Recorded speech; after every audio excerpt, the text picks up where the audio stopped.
హిందూ మతంలో అమావాస్య, పౌర్ణమి రోజులకు చాలా విశిష్టత ఉంది. మాఘమాసంలో వచ్చే పౌర్ణమినే మాఘ పూర్ణిమ అని పిలుస్తుంటారు. ఈరోజు శ్రీ మహావిష్ణువును పూజించడం ఆచారం. మాసాలంటిలో విశిష్టమైన మాసం మాఘమాసం. ఈ మాఘమాసము అంటే ప్రత్యక్ష నారాయణుడైన సూర్య భగవానుడికి ఎంతో ప్రీతికరమైన మాసం. ఈ మాసంలో దేవతలు మానవ రూపంలో మాఘ పూర్ణిమ రోజు భూమిపైకి వస్తారు. ఈరోజు వారు గంగానదిలో స్నానం చేసి శ్రీ మహావిష్ణువును పూజిస్తారు. ఇలా పూజించడం శుభప్రదంగా భావిస్తారు. మనం చేస్తున్న పాపాల నుంచి విముక్తి పొందాలి అంటే మాఘ పూర్ణిమ రోజు స్నానం చేయాలి. అదేవిధంగా దానాలు చేయాలి. మరి ఎంతో పవిత్రమైన ఈ మాఘ పూర్ణిమలోగా ఈ కథలను విన్నా, చదివినా, చెప్పినా, వినిపించినా జన్మల పాపాలు తొలగి కోటి జన్మల పుణ్యం వస్తుంది. ఆ శ్రీ మహావిష్ణువు యొక్క సంపూర్ణ అనుగ్రహం కలుగుతుంది. మరి మాఘ పూర్ణిమలోగా తప్పకుండా వినాల్సిన ఆ కథలేంటో ఇప్పుడు ఈ వీడియోలో తెలుసుకుందాం. పూర్వం ద్వాపర యుగంలో అంగదేశాన్ని పరిపాలించే సులక్షణుడు అనే రాజు ఉండేవాడు. అతను మహాబల పరాక్రమాలు కలవాడు. రాజులందరినీ గెలిచి భూమండలానికి చక్రవర్తి అయి సామంత రాజుల నుంచి కప్పాలు వసూలు చేస్తూ ఇంద్రభోగంతో ఉండేవాడు. అతనికి 9 భార్యలు. అంతమందిని పెళ్లాడినా ఒక్క భార్యయందు కూడా సంతానం కలగలేదు. ఎన్నో వ్రతాలు, యజ్ఞాలు, పూజలు చేశాడు. కానీ ఫలితం కనిపించలేదు.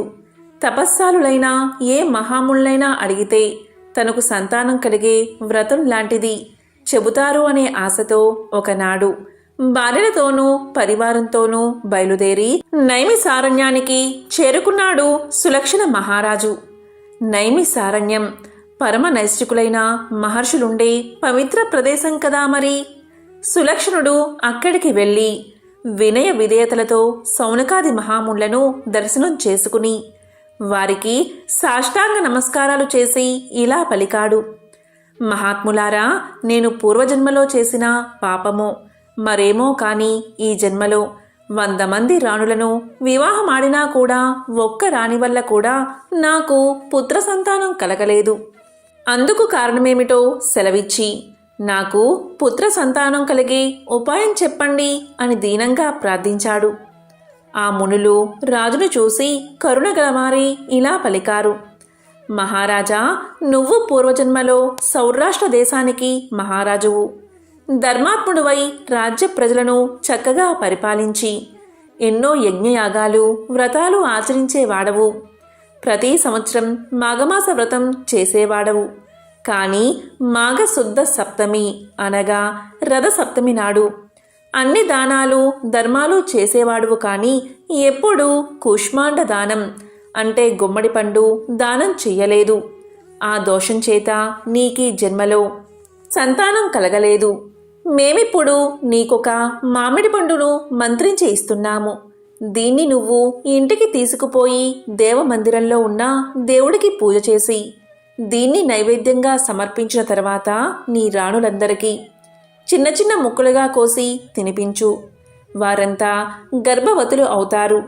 నీకు శతపుత్ర లాభం కలుగుతుంది అంటూ ఒక పెద్ద మామిడి పండును అభిమంత్రించి రాజు చేతిలో పెట్టారు ఆ మహర్షులు. దీంతో రాజు చాలా సంతోషించి మహర్షులకు అనేక కృతజ్ఞాభివందనాలు సమర్పించి తన రాజసౌధానికి చేరుకున్నాడు. చూత ఫలాన్ని అంటే మామిడి పండును దైవ మందిరంలో ఉంచి అందరూ స్నానాలు చేయడానికి వెళ్లారు. ఆ 100 మంది రాణులలో 2వ భార్య తన సౌతులందరికీ సంతానం కలగడం సహించలేక అందరికంటే ముందే స్నానం ముగించి వచ్చి ఆ మామిడి పండును దొంగలించి ఎవరూ చూడకుండా తానొక్కతే తినేసింది. ఇక రాజు రాణులు స్నానాలు చేసి అలంకరించుకుని దేవుడి పూజా మందిరంలోకి వచ్చేసరికి అక్కడ పెట్టిన మామిడి పండు కనిపించలేదు. ఎవరు తీశారని అంతఃపురంలో గగ్గోలు బయలుదేరింది. రాజు అందర్నీ విచారించాడు. చివరికి 2వ రాణి దొంగలించి తినేసినట్లు తెలిసింది. రాజు మాత్రం ఏం చేయగలడు? కొన్నాళ్లకు చిన్నరాణి గర్భవతి అయ్యింది. మహారాజు మునులు చెప్పిన మాటలు నిజం అయ్యాయని చాలా సంతోషించాడు. చిన్న రాణి గర్భవతి కావడం మిగిలిన రాణుల అసూయకు మూల కారణమైనది. ఆమెకు గర్భస్రావం అయిపోవాలని వారెన్నో ఉపాయాలతో చాలా ప్రయత్నాలు చేశారు. మునుల ఆశీర్వచన బలం వల్లనో దైవ నిర్ణయ బలం వల్లనో వారు చేసిన ప్రయత్నాలలో ఏ ఒక్కటి ఫలించలేదు. చిన్నరానికి వారు పెట్టిన మందుల ప్రభావం వల్ల ఆమె మతిచెడి పిచ్చిదైపోయింది. ఆ స్థితిలో ఆమె ఒకనాడు ఎవ్వరూ చూడకుండా అడవిలోకి వెళ్ళిపోయింది.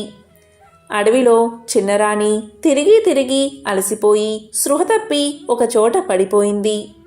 ఆ సమయంలోనే ఆమె ప్రసవించి ఒక మగబిడ్డను కన్నది. దురదృష్టవశాత్తు అదే సమయంలో ఆకలితో ఉన్న ఒక పులి వచ్చి రాణిని పట్టి ఈడ్చుకుపోయి ఒక కొండ గుహలో ఆమెను చంపి తినేసింది. పిల్లవాడు ఏడుస్తున్నాడు. అప్పుడు అడవిలో ఉన్న పక్షులు జంతువులు వచ్చాయి. పక్షులు తమ రెక్కలతో ఎండ తగలకుండా కాపాడాయి. జంతువులు ఎక్కడ్నుంచో బాగా పండిన పళ్ళు తెచ్చి ఆ పళ్ళ రసంతో అతనికి ఆకలి తీర్చాయి. ఆ విధంగా 2-3 గడిచాయి. పిల్లవాడు ఆ జంతువులతోనూ పక్షులతోనూ ఆడుకుంటూ ఒక్కడే బతికేస్తున్నాడు. ఒకప్పుడు ఆ కుర్రవాడు ఒక సరస్సు ఒడ్డున ఆడుకుంటున్నాడు. ఆనాడు మాఘశుద్ధ పూర్ణిమ పర్వదినం కావడం చేత దగ్గర ఊళ్ళవారంతా ఈ సరస్సులో స్నానం చేసి వెళ్తున్నారు. వారిలో 2 భార్యలున్న ఒక పెద్ద రైతు తనకు పిల్లలు లేరని విచారిస్తూ ఉండేవాడు. అతను కూడా స్నానానికి వచ్చి అక్కడ ఆడుకుంటున్న పిల్లవాణ్ణి చూసి సంతోషపడి తన ఇంటికి తీసుకుని పోయాడు. అతడెవరో, అలా అడవిలో ఎందుకు ఒంటరిగా ఉన్నాడో, ఎవరి పిల్లవాడో తెలుసుకోవాలని ప్రయత్నించాడు. కానీ ఆ వివరాలు ఏవీ అతనికి తెలియలేదు. తనకు దైవం ప్రసాదించిన బిడ్డ అనుకుని వారు ఆ పిల్లవాణ్ణి ముద్దుగా పెంచుకుంటున్నారు. ఆ యజమాని భార్యలిద్దరూ పోటీలు పడి పిల్లవానికి సేవలు చేసేవారు. వీడు నా పిల్లవాడు అంటే నా పిల్లవాడని తగువులు ఆడుకునేవారు. అలాగే వారి సంరక్షణలో ఆ పిల్లవాడు 2 ఏళ్లు పెరిగాడు. ఈ 2 ఏళ్లలో ఆ 2 సోదరులతోనూ అసూయ బాగా పెరిగి నా పిల్లవాడికి సేవ చేయడానికి నువ్వెత్తివే అంటే నువ్వెవత్తివే అని పోట్లాడుకుంటూ వీధిన పడ్డారు. ఇలా జరుగుతూ ఉండగా ఒకరోజు పెద్ద భార్య సవతి మీద మచ్చరంతో ఆ బాలుణ్ణి తీసుకుపోయి నట్టడవిలో వదిలేసి వచ్చేసింది. యజమాని వచ్చి పిల్లవాడి కోసం వెతికాడు. కానీ కనబడలేదు. కోపం వచ్చి భార్యలిద్దరినీ చావబాదాడు. ఫలితం లేకపోయింది. అడవిలో విడిచిపెట్టబడిన ఆ పిల్లవాడు ఏడుస్తూ తులసి మొక్కలు గుబురుగా పెరిగిన ఒక పొదరింట్లో పడుకుని నిద్రపోయాడు. తులసి చెట్టు స్పర్శ వల్ల ఆ పిల్లవాడికి ఏ ప్రమాదమూ రాలేదు. కానీ ఆకలికి ఏడుస్తూ ఆ తులసి ఆకులు కోసుకుని తింటూ కాలక్షేపం చేస్తున్నాడు. దైవానుగ్రహం ఉన్నవాడికి అరణ్యంలో ఉన్న ఆపదలు రావు కదా. అక్కడికి కొన్ని సాధు జంతువులు పక్షులు వచ్చి అతనికి స్నేహితులుగా నిలబడ్డాయి. ఒకరి భాష మరొకరికి తెలియకపోయినా భావాలు మాత్రం అర్థం అవుతాయి కనుక ఆ పిల్లవాణ్ణి ఆ పశు పక్షాదులే ఆహారం తెచ్చిపెట్టి పోషిస్తూ వచ్చాయి. మానవులకు ఉండే దురాలోచనలు, అసూయ, ద్వేషాలు పశు పక్షాదుల్లో ఉండవు కదా. తల్లి గర్భంలో ఉన్నప్పుడు సవతి తల్లుల అసూయకు గురై అడవికి వచ్చాడు. అడవిలో పుట్టాడు. అడవిలోనే పెరిగాడు. మధ్యలో 2-3 ఏళ్లు ఆ రైతు ఇంట్లో ఆయన భార్యల వల్ల తల్లి ప్రేమను రుచి చూసినట్లే ఉంది. కాని అంతలోనే వారి మాత్సర్యానికి బలై మళ్లీ అడవుల్లో పడ్డాడు. అడవిలోని పశువులు పక్షులు అసూయ ద్వేషాలు లేని నిర్మల హృదయాలతో దైవానుగ్రహం వల్ల అతన్ని ఆదరించాయి. జ్ఞానవంతులం అనుకునే మనుషుల్లో లేని జాలి, కరుణ, వాత్సల్యం జంతువుల్లో ఉంటాయి. అవి నిత్యం ఆహారం తెచ్చి పిల్లవానికి ఇచ్చి పోషిస్తున్నాయి. బాలుడు ఎప్పుడూ కూడా ఆ తులసి పొదలోనే నివసిస్తూ తులసి స్పర్శతో ఉండడం వల్ల అతని మీద ఎవ్వరూ ఊహించినంతగా దైవానుగ్రహం ప్రసరించింది. 2-3 ఏళ్ల పాటు బ్రాహ్మణుడి ఇంటిలో ఉన్నందువల్ల అతనికి మానవులు మాట్లాడే భాష వచ్చింది. దాంతోపాటు భగవత్ అనుగ్రహం తోడయింది. ఆ ప్రయత్నంగా అతని నోటి వెంట శ్రీహరి, కేశవనారాయణ, మాధవ, పద్మనాభ, వాసుదేవ వంటి శ్రీ మహావిష్ణు యొక్క నామాలు వినిపిస్తూ ఉండేవి. ఆ పిల్లవాడు ఒక తులసి పొదలో కూర్చుని భగవంతుడి నామాలు జపిస్తేనే అతని మీద భగవంతుడి కరుణా కటాక్షం ప్రసరించి నోరులేని పశు పక్షాదులచే సేవలు చేయిస్తుంది. అలాంటి తులసి వృక్షాన్ని మన ఇంటి ఆవరణలో పెంచుకుని దానికి నిత్యం పూజా పునస్కారాలు చేస్తే కలిగే ఫలం ఎంతో ఎవరైనా వర్ణించగలరా? చేసినా చేస్తున్న పాపాలు నశిస్తాయి. ఇహలోకంలో అన్న వస్త్రాలకు భోగాలకు లోటు ఉండదు. పరలోకంలో శ్రీ మాధవుని పాద సాన్నిధ్యం లభిస్తుంది. అది తులసి మహత్యం. రాజకుమారునిపై మాధవుని అనుగ్రహం.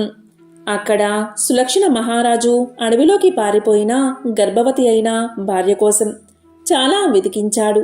కాని ఆమె జాడ తెలియక నిరాశ చెంది ఊరుకున్నాడు. తులసి పొదలోని రాకుమారునికి వేరే పనేముంటుంది?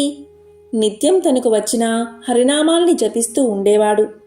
ఒకనాడు ఆకాశవాణి అతనికి ఇలా చెప్పింది: మాఘమాస వ్రతాన్ని ఆచరించు. శ్రీ లక్ష్మీనారాయణలకి తులసి దళాలతో పూజ చెయ్యి. రేపటి నుంచి 4 రోజులు చెయ్యి అని వినిపించింది. ఆకాశవాణి మాటలు విన్న ఆ బాలుడు ఆ మరనాటి నుంచి ప్రక్కనే ప్రవహిస్తున్న సెలయేటిలో స్నానం చేసి వచ్చి తులసి దళాలు కోసి ఎదురుగా దేవుడున్నట్లే భావించి హరినామాలతో పూజ చేస్తూ ఉండేవాడు. ఇక మాఘమాసం వెళ్ళిపోయింది. రాకుమారుని వ్రతం పూర్తయినది. శ్రీమన్నారాయణుడు లక్ష్మీదేవితో సహా ప్రత్యక్షమై ఇలా పలికాడు: చిరంజీవి, నీ పూజలకు సంతోషించాను. నీకేం వరం కావాలో కోరుకో అన్నాడు. అప్పుడు ఆ బాలుడు నమస్కారం చేసి ఇలా పలికాడు: స్వామి, ఎప్పుడు నీ దగ్గరే ఉండి నాకు ఇలాగే పూజలు చెయ్యాలని ఉంది అని పలికాడు. అప్పుడు శ్రీనాథుడు ఇలా అన్నాడు: బాలక, నువ్వు మహారాజువై చాలా కాలం భూమిని పాలించే యోగముంది. నువ్వు జీవించినంతకాలం పుత్ర పౌత్రాది సంపదలతో తులతూగి చివరికి నా సన్నిధికి వద్దువు కాని ప్రస్తుతం మీ తండ్రి దగ్గరకు వెళ్ళు. నా మీద భక్తిని విడిచిపెట్టకు. మాఘమాస వ్రతాన్ని ఎప్పుడూ మానకు అని చెప్పి సునందుడు అనే సేవకుణ్ణి పిలిచి శ్రీమన్నారాయణుడు ఇలా తెలియచేశాడు: సునంద, ఈ బాలకుణ్ణి తీసుకువెళ్ళి అతని తండ్రి దగ్గరకు చేర్చు అని ఆజ్ఞాపించి శ్రీమన్నారాయణుడు లక్ష్మీ సమేతంగా అంతర్ధానమయ్యాడు. అప్పుడు సునందుడు రాజకుమారుణ్ణి తీసుకుని సులక్షణ దగ్గరకు వచ్చాడు. బాలుడి వృత్తాంతమంతా చెప్పి సులక్షణ మహారాజుకు బాలుణ్ణి అప్పగించాడు. దీంతో రాజు అపరిమిత ఆనందభరితుడై బాలుణ్ణి కౌగిలించుకుని లేడు అనుకున్న కొడుకు దొరికినందుకు ఎంతో సంతోషించాడు. బాలుడు ఇంతకాలం అడవిలో ఏ సంస్కారాలు లేకుండా ఉన్నాడని అతనికి సుధర్ముడు అని నామకరణం చేసి ఉపనయనాది సంస్కారాలు చేసి పండితులైన గురువుల దగ్గరికి విద్యాభ్యాసం కోసం పంపాడు. శ్రీహరి అనుగ్రహపాత్రుడైన ఆ కుమారుడు చాలా కొద్ది కాలంలోనే సమస్త విద్యలు నేర్చుకుని మహాపండితుడు అయ్యాడు. యుక్త వయసు రాగానే తండ్రి కుమారుడికి యోగ్యురాలైన రాజకుమార్తెను చూసి పెళ్లి చేసి పట్టాభిషేకం చేసి రాజ్యానికి రాజును చేశాడు. సుధర్ముడు రాజ్యాన్ని ప్రజారంజకంగా పాలించడాన్ని చూసి రాజు ఎంతో ఆనందించి అతను భార్యలతో వానప్రస్థ ఆశ్రమం స్వీకరించడానికి అడవికి వెళ్ళాడు. ఇక సుధర్ముడు పుత్ర పౌత్రాది సంతతి కలిగి అనేక యజ్ఞయాగాలు శ్రీహరి ప్రీతి కోసం చేసి మాఘమాస వ్రతాన్ని విస్మరించకుండా చేసి చాలా కాలం ధర్మబద్ధుడై రాజ్య పాలన చేసి చివరికి శ్రీహరి సాన్నిధ్యానికి చేరుకున్నాడు. పూర్వకాలంలో కళింగ దేశంలో ఒక కిరాతుడుండేవాడు. అతనికి అపారమైన సంపదలు ఉన్నాయి. కావలసినంత పరివారం కూడా ఉంది. ఆ పరివారాన్ని వెంట పెట్టుకుని ఆయుధాలు ధరించి వేటకు బయలుదేరాడు. వేటాడడానికి మృగాల కోసం వెతుకుతూ ఒక చెట్టు కింద నడిచి వచ్చి అలసట తీర్చుకోవడానికి విశ్రాంతిగా పడుకున్న ఒక బ్రాహ్మణుణ్ణి చూశాడు. అతని దగ్గర ఉన్న వస్త్రాలు ధనాలు అపహరించాలి అనుకున్నాడు వేటగాడు. ఆ బ్రాహ్మణుణ్ణి నిద్రలేపి అతని దగ్గర ఉన్న బట్టలు, మంచినీళ్ల చెంబు, సంచి అన్నీ ఊడలాక్కున్నాడు. తరువాత ఇలా అన్నాడు, బాపనయ్య, నీ దగ్గర ఉన్న డబ్బంతా తీసి అక్కడ పెట్టు, లేకపోతే చంపేస్తాను అని బెదిరించాడు. పాపం ఆ బ్రాహ్మణుడు భయపడుతూ ఇలా పలికాడు, అయ్యా, నేను చాలా పేదవాణ్ణి.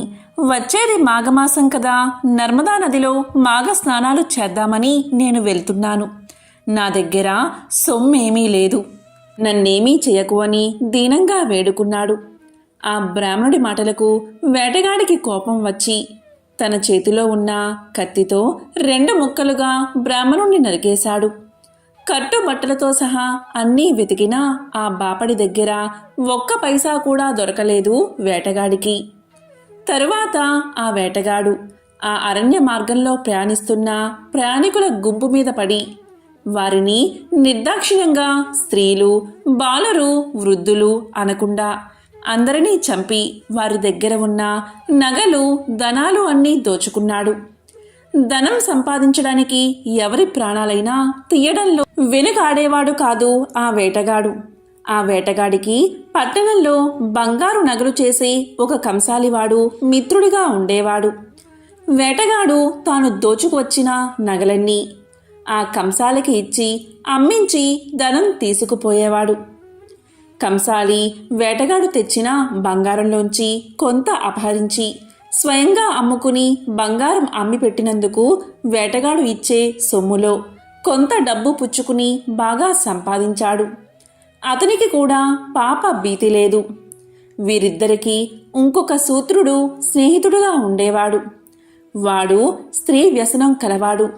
తండ్రి, తాతలు సంపాదించిన ధనం చాలా ఉంది. దొరికితే ఎవరినైనా మాయ మాటలతో మోసగించి వారి దగ్గర ఉన్న ధనాన్ని కాజేసేవాడు. అంతేకాదు, కొంచెం అందమైన ఆడది కనబడితే నయానో భయాన్నో ఆమెను లొంగదీసుకుని అనుభవించేవాడు. ఈ శూద్రుడికి 25 ఏళ్లు కూడా రాకముందే అతని తండ్రి చనిపోయాడు. 40 దాటిన వయసులో ఉన్న అతని తల్లి కోరికలు తీరక వ్యభిచారిణిగా మారింది. ఒకనాడు ఒక పాడుబడిన సత్రంలోకి ఈ తల్లి కొడుకులు వచ్చారు. తన ప్రేమికుడే అనుకుంది ఆమె. తను రమ్మన్నా ప్రియురాలే వచ్చింది అనుకున్నాడు కొడుకు. ఇద్దరూ ముఖాలు కనిపించని ఆ చీకటిలో తమ కోరికలు తీర్చుకున్నారు. ఆ తరువాత వారిద్దరూ ఒకరినొకరు గుర్తించారు. తల్లి ఆ తప్పునకు బాధపడింది, కానీ కొడుకు మాత్రం లెక్క చేయకుండా వెళ్ళిపోయాడు. పరస్త్రీల వ్యామోహంలో పడి వాడు క్రమంగా ఉన్న సంపదంతా పోగొట్టుకుని బికారి అయ్యి తన మిత్రుడైన వేటగాడి దగ్గరకు వచ్చాడు. ఈ ముగ్గురికి అంటే వేటగాడికి, శూద్రుడికి, కంసాలికి పౌరోహిత్యం చేసే బ్రాహ్మణుడు ఒకడు ఉండేవాడు. వాడు కూడా పై ముగ్గురితో కలిసి అనేక పాపకార్యాలు చేస్తూ ఉండేవాడు. వేటగాడేమో ధనం కోసం బ్రాహ్మణ హత్య చేసినవాడు. కంసాలి బంగారం దొంగలించినవాడు. శూద్రుడేమో తల్లితోనే వ్యభిచారం చేసినవాడు. ఇలాంటి వారితో స్నేహం చేస్తూ వారికి పౌరోహిత్యం కూడా చేస్తున్న ఈ బ్రాహ్మణుడు కూడా పంచమహాపాతకాలు చేసినట్లే కదా. బ్రహ్మహత్య, సువర్ణ చౌర్యం, మద్యపానం, ప్రాణాలు తీయు క్రూరత్వం, గురుతల్ప గమనం అంటే గురుని భార్యతో రమించడం అనేవి 5 పంచమహాపాతకాలు. ఇలా ఉండగా ఒకరోజు వేటగాడు పంపిస్తే ఈ బ్రాహ్మణుడు గ్రామాంతరం వెళ్ళాడు. అక్కడ వీరవ్రతుడు అని ఒక స్తోత్రియ బ్రాహ్మణుణ్ణి చూశాడు. ఆయన రుద్రాక్షమాలలు, దర్భ పవిత్రము, కృష్ణాజలము ధరించి మొహంలో విభూతి రేఖలతో చూడగానే నమస్కారం చెయ్యాలి అనేటట్లు ఉన్నాడు. వేటగాడి స్నేహితుడైన ఈ బ్రాహ్మణుడు ఆయనకు నమస్కారం చేశాడు.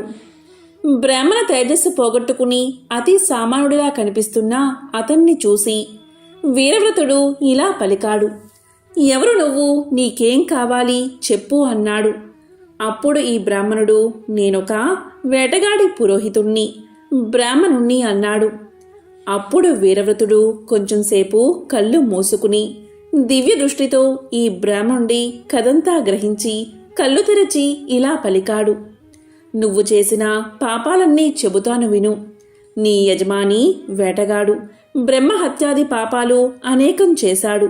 వాడి మిత్రుడైన కంసాలి సువర్ణ చౌర్యం చేస్తున్నవాడు. వారికి ఇంకొక స్నేహితుడు ఉన్నాడు. వాడు శూద్రుడు, తల్లితోనే వ్యభిచారం చేసినవాడు. ఇలా పంచమహాపాతకాలు చేసిన వారికి పౌరోహిత్యం చేసి కలిసిమెలిసి తిరిగి నీ బ్రాహ్మణత్వాన్ని మంటగలుపుకున్నావు. పాపాత్ములను చూసినా, వారితో మాట్లాడినా, వారిని ముట్టుకున్నా వారి పాపాలన్నీ వీరికి అంటుకుంటాయి. అలాంటి వారితో మాట్లాడేటప్పుడు ఒక దర్భను చేతిలో పట్టుకోవాలి. అలా చేస్తే పాపాలు అంటవు. నువ్వు అటువంటి వారితో స్నేహం చేసి మహా పాపాత్ముడివై కుల భ్రష్టుడివి అయ్యావు. నీ వంటి వానితో మాట్లాడడం మహాదోషం. బ్రాహ్మణుణ్ణి చంపినవాడు, సువర్ణాన్ని దొంగలించినవాడు, మద్యపానం చేసినవాడు, గురుభార్యతో సంగమించినవాడు, వారితో స్నేహం చేసినవాడు కూడా మహాపాపాత్ములే. వారికెంత దూరంగా ఉంటే అంత మంచిది అని మాట్లాడడం విరమించాడు వీరవ్రతుడు.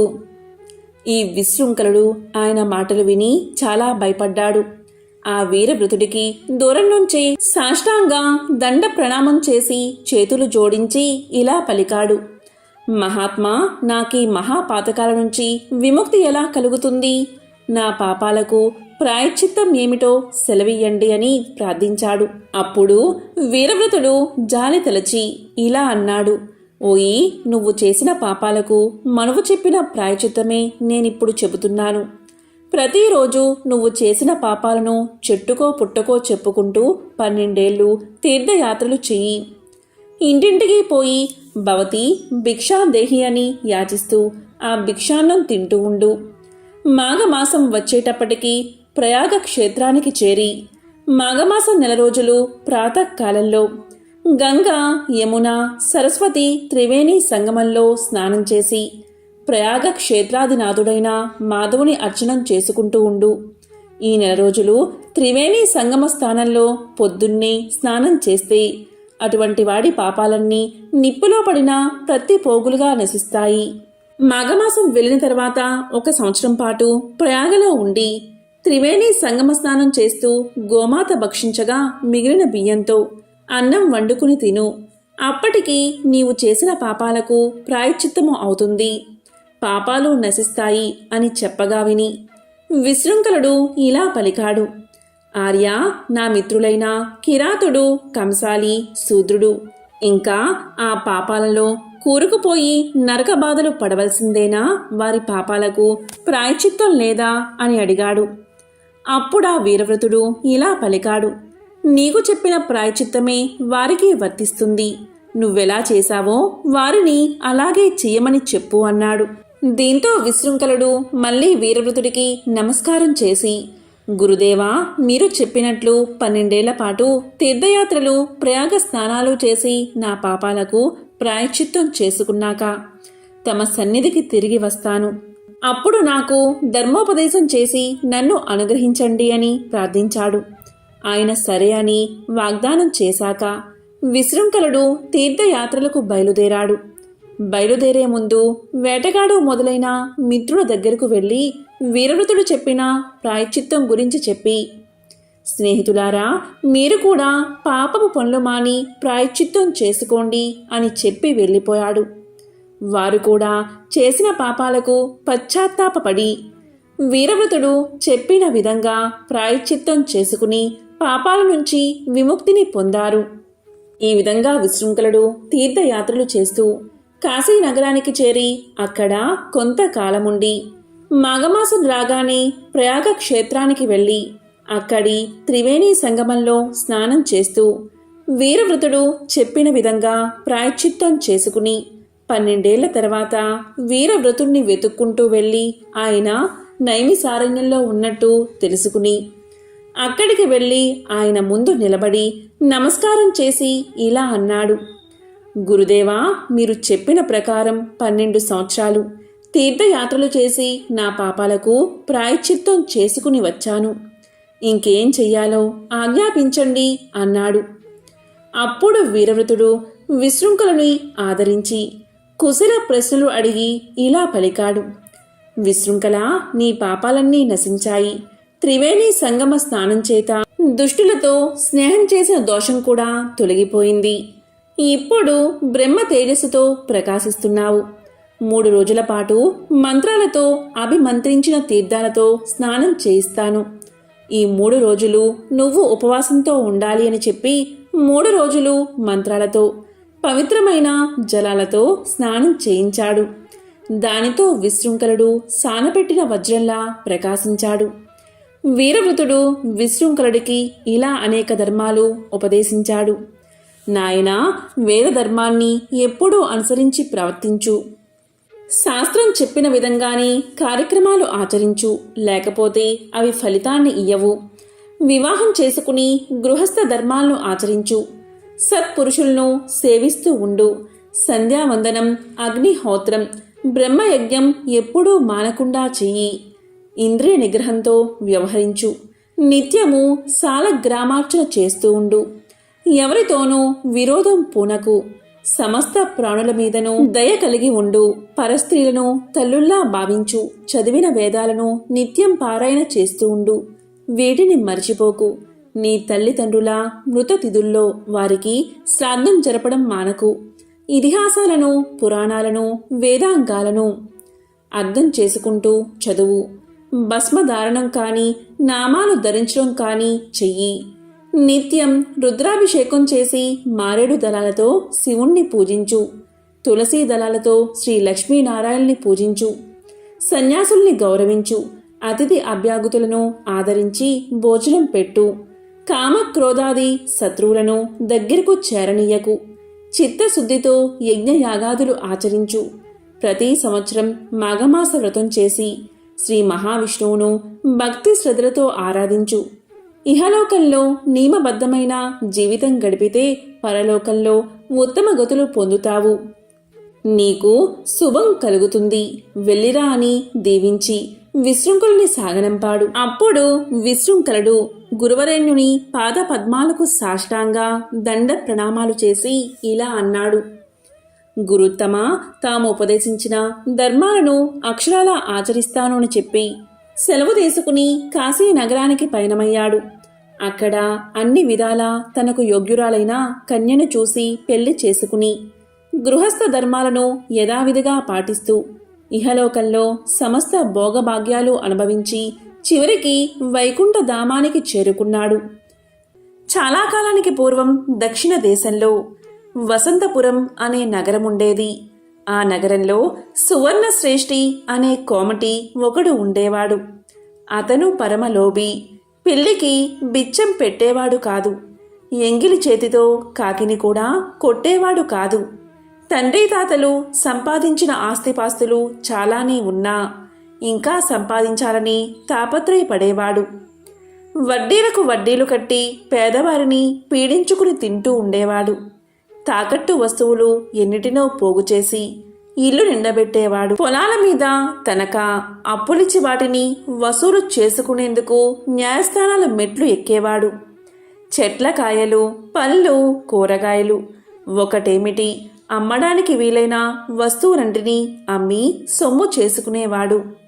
సంతానం లేకపోయినా భూములు, తోటలు, దొడ్లు ఎన్నో అక్రమంగా సంపాదించి వాటిని చూసుకుని మురిసిపోయేవాడు. ఒకనాడు ఆ కోమటి ఏదో పని మీద గ్రామాంతరం వెళ్లే పని వచ్చి వెళ్ళాడు. రాత్రికి ఇంటికి చేరలేకపోయాడు. ఆనాటి సాయంకాలం ఒక బ్రాహ్మణుడు ఏదో ఊరికి ప్రయాణం చేస్తూ చీకటి పడేవేళకు వసంతపురం వచ్చాడు. మాఘమాసం చలికాలం. ఎవరైనా కాస్త తలదాచుకునేందుకు చోటిస్తారేమో అని అందర్నీ అడుగుతూ ఈ కోమటి ఇంటికి కూడా వచ్చి ఆయన భార్యను చూసి ఆ బ్రాహ్మణుడు ఇలా పలికాడు. అమ్మా, నేను వెళ్ళవలసిన గ్రామం ఇంకా చాలా దూరంలో ఉంది. ఇప్పుడు పొద్దు కునికిపోయింది. ఈ రాత్రికి మీ ఇంటి అరుగు మీద కొంచెం చోటిస్తే పడుకుని తెల్లవారుజామునే లేచి చెరువులో మాఘస్నానం చేసి వెళ్ళిపోతాను. కొంచెం దయతల్చు తల్లి అని ప్రార్థించాడు. ఆమె చాలా దయగల తల్లి. కోమటి భార్య చాలా ఉత్తమురాలు, గుణవంతురాలు. అప్పుడు ఆమె ఇలా పలికింది. అయ్యా, మీరు మా సావిట్లో ఆ వార పడుకోండి. పక్కకు కప్పుకునేందుకు దుప్పట్లు ఇస్తాను అంటూ దుప్పట్లు ఇవ్వడమే కాక ఇంట్లో ఉన్న కొన్ని పళ్ళు తినడానికి ఇచ్చింది.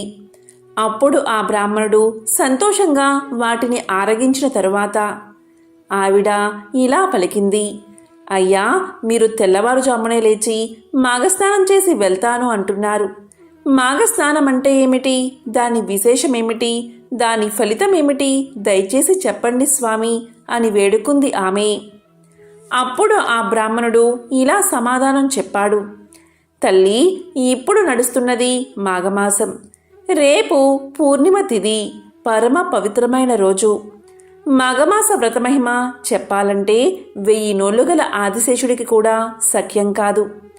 మాఘమాసం నెల రోజులు నదిలోనో చెరువులోనో సూర్యోదయ వేళకు ముందే స్నానం చేసి శ్రీ లక్ష్మీ సహిత శ్రీనారాయణుడికి పూజ చేసి మాఘ పురాణం విని ఒక బ్రాహ్మణుడికి స్వయంపాకం ఇచ్చిన వారికి కలిగే పుణ్యం చాలా గొప్పది.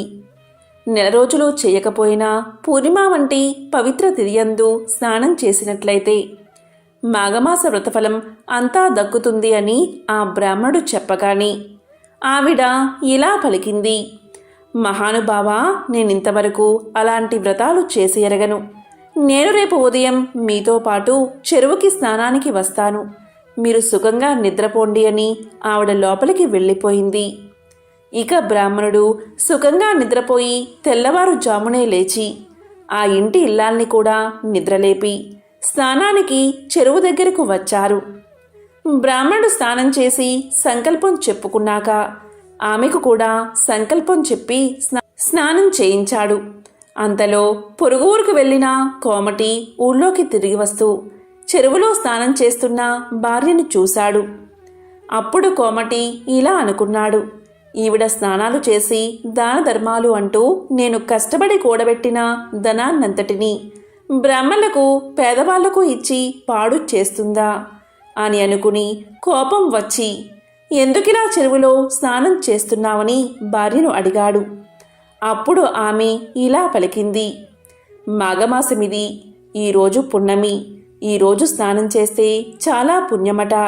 ఈ అయ్యవారు చెప్పారు, అందుకే నేను స్నానం చేస్తున్నానని ఆవిడ చెప్పింది. దాంతో కోమటి నాకు చెప్పకుండా ఇలాంటివన్నీ చేస్తావా అంటూ స్నానం చేస్తున్న భార్యను కొట్టడానికి చెరువులోకి దిగి కాలుజారి పడి ఆ చెరువు నీటిలో మునిగిపోయాడు. బ్రాహ్మణుడు కోమటిని లేవదీసి అతని భార్యకు అప్పగించి తన దారిన తాను వెళ్ళిపోయాడు. కోమటి కాలుజారి పడినా నిండా మునిగాడు కనుక అతనికి కూడా మాఘస్నాన ఫలం దక్కింది. ఈ విధంగా కొంతకాలం గడిచింది. కోమటి దంపతులు చాలా ముసలివాళ్ళు అయిపోయారు. రోగం కూడా వచ్చి ఇద్దరూ ఒకేసారి చనిపోయారు. అప్పుడు కోమటిని తీసుకుపోవడానికి యమభటులు వచ్చి పాసాలతో లాగుతున్నారు. కోమటి భార్యను తీసుకుపోవడానికి దేవదూతలు విమానంలో వచ్చారు.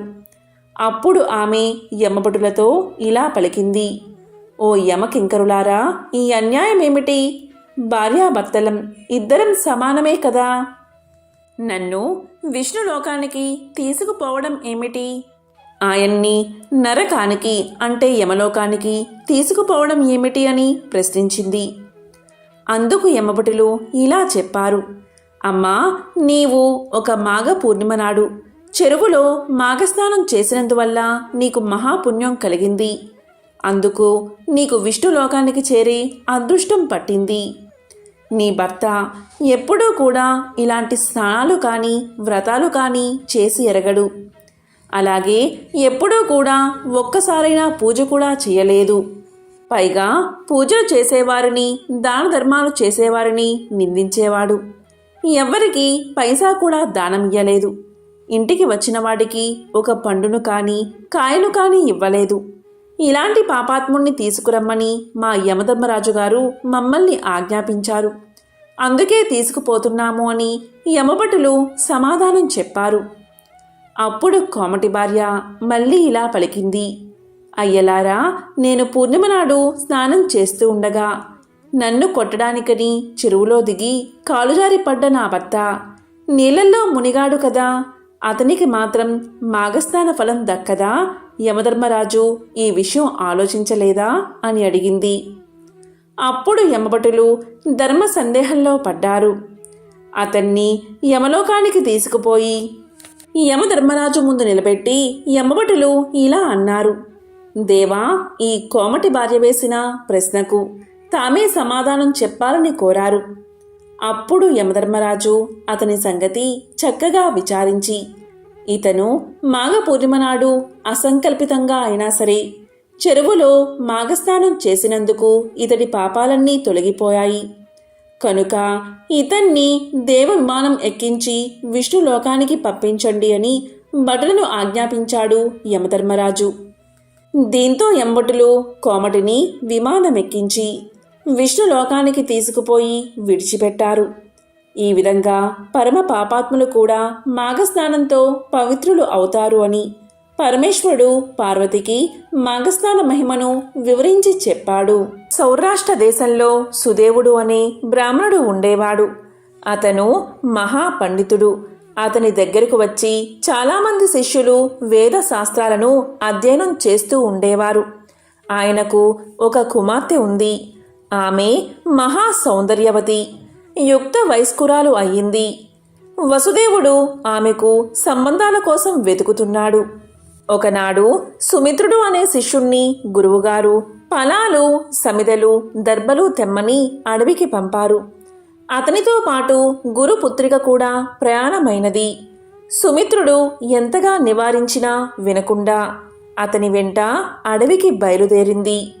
అడవిలో చాలా దూరం వెళ్ళాక ఒక పెద్ద చెరువు కనిపించింది. దాని చుట్టూ చెట్లు, లతలు, పూలతోనూ కాయలతోనూ చాలా మనోహరంగా కనిపిస్తున్నాయి. ఆ పూల మీద నుంచి వచ్చే గాలులు సువాసనతో అలసిపోయిన వారిని సేద తీరుస్తున్నాయి.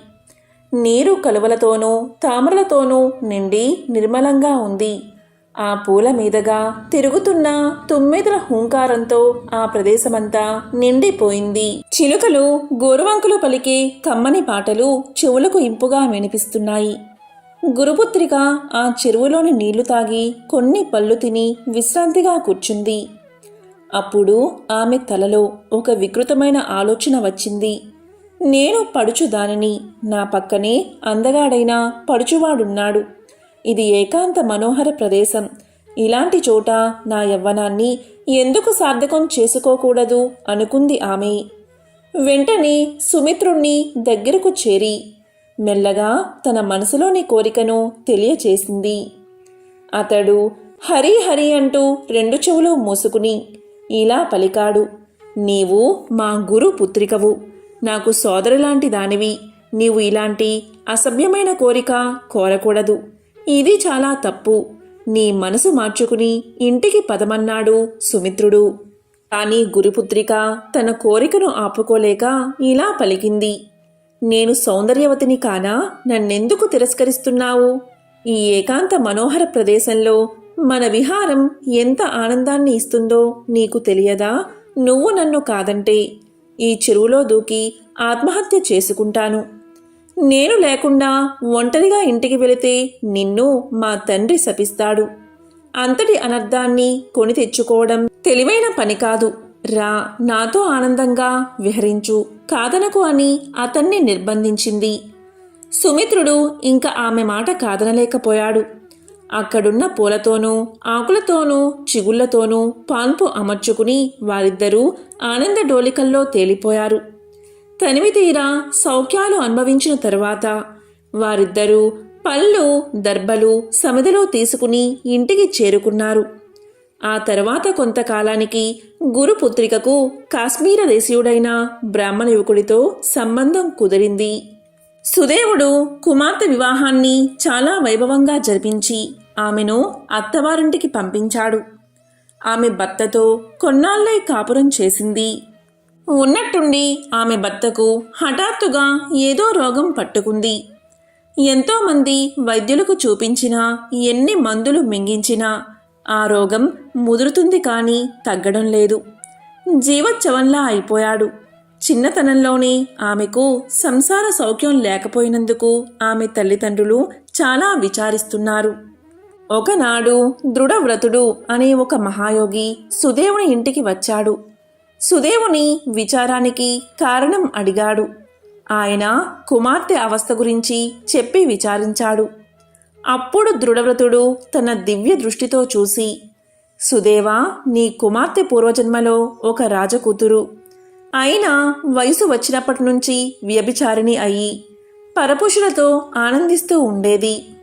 తన స్వేచ్ఛా విహారానికి అడ్డు వస్తున్నాడని తన భర్తను కూడా రహస్యంగా చంపించింది. చివరికి రోగిష్టిదై ఆ బాధలు పడలేక ఆత్మహత్య చేసుకుంది. భర్తను చంపిన దోషం వల్ల, ఆత్మహత్యా దోషం వల్ల ఆమెకు ఈ జన్మలో ఈ పరిస్థితి కలిగింది. అంతటి పాపాత్మురాలు స్తోత్రియ బ్రాహ్మణుడివైనా నీ ఇంట్లో ఎలా పుట్టింది అనుకుంటున్నావా? దానికి కూడా ఒక కారణం ఉంది. ఆ పూర్వజన్మలో తన స్నేహితురాలు బలవంతం చేస్తే ఒక మాఘశుద్ధ సప్తమి నాడు సరస్వతీ నదికి వెళ్ళింది. చిలికత్తెలతో పాటు స్నానం చేసింది. వారు ఇసుకతో గౌరీదేవిని చేసి పూజిస్తుంటే వారి నిర్బంధం మీద 4 పువ్వులు గౌరీదేవి మీద వేసింది. ఆ పూజా ప్రభావం చేత స్తోత్రియ బ్రాహ్మణ కుటుంబంలో పుట్టింది. ఈ జన్మలో కూడా పెళ్లి కాకముందు కన్యగా ఉన్నప్పుడు నీ శిష్యుడైన సుమిత్రునితో కలిసి అడవికి వెళ్ళి అతన్ని అనేక విధాలా బలవంతం పెట్టి అతనితో విహరించింది. మరి పూర్వజన్మలోనూ ఈ జన్మలోనూ చేసిన పాప ఫలం అనుభవించక తప్పుతుందా?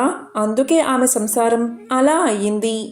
భర్త ప్రాణావశిష్ఠుడై ఉన్నాడు అని చెప్పగా విని సుదేవుడు తన కూతురి దుష్ట ప్రవర్తనకు సోదర సమానుడైన తన శిష్యుడితో రమించినందుకు చాలా బాధపడి ఆ మహాయోగితో ఇలా అన్నాడు, స్వామి, నా కూతురి పాపకర్మలకు పరిహారం లేదా?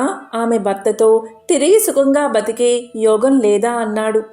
అప్పుడా యోగి ఇలా పలికాడు, సుదేవా, అన్నీ తెలిసిన పండితుడివి. నువ్వు కూడా ఇలా విచారిస్తే ఎలాగా? ఈ పాపాలకు పరిహారం ఉంది. ఇది పుష్యమాసం, కృష్ణపక్షం. వచ్చేది మాఘమాసం. ఆ మాసమంతా నీ కుమార్తె చేత మాఘవ్రతం చేయించు. ఉదయాన్నే నదిలో స్నానం, తరువాత ఇసుకతో గౌరీ ప్రతిమ, దానికి పూజ, వస్త్ర, కంబలాదులను దానంగా ఇవ్వడం, మాఘ పురాణ శ్రవణం మొదలైన వాటితో మాఘమాస వ్రతం చేయించు. అంతేకాదు, మాఘశుద్ధ తదేనాడు ఒక చేటతో పసుపు, కుంకుమ, చీర, రవికల గుడ్డ, చెవి కమ్మలు, పళ్ళు, పూలు మొదలైనవి పెట్టి ఇంకొక చేట దాని మీద బోర్లించి 7 ముత్తైదువులకు మూసి వాయినాలు ఇప్పించు. దక్షిణ తాంబూలాలతో వారికి పూజలు జరిపించు. ఈ మాఘమాస వ్రతం యథావిధిగా ఇలా జరిపిస్తే మీ అల్లుడు బతుకుతాడు. నీ కుమార్తె సర్వపాప విముక్తురాలై 100 ఏళ్ళు మాంగళ్య శోభలతో సంతానవతి అయి జీవిస్తుంది అని చెప్పి వెళ్ళిపోయాడు. సుమిత్రుడు తన కుమార్తె చేత మాఘమాస వ్రతం చేయించాడు. ఆమె పాపాలు తొలగిపోగా తన భర్తతోనూ సంతానంతోనూ 100 ఏళ్ళు సుఖంగా జీవించి చివరికి శ్రీ లక్ష్మీనారాయణుని సాన్నిధ్యాన్ని పొందింది.